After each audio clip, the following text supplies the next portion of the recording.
อมใส่เรียบร้อยแล้วนะ โอ้คือความเขาฮักได้นี่เคยเนาะ ตู้น้ำต้มอยู่นี่ เป็นอะไร ยกโป้ คันแซ่บลองยกโป้หรอวะ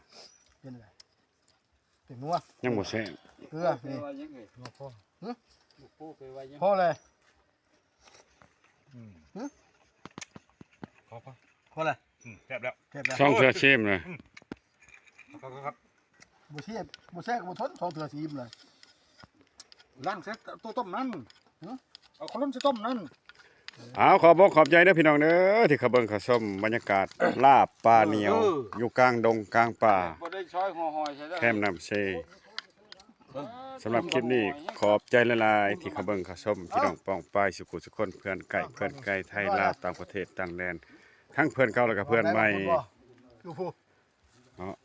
พอกันคลิปหน้าเด้อพี่น้องเด้อโชคดีบ๊ายบาย เออ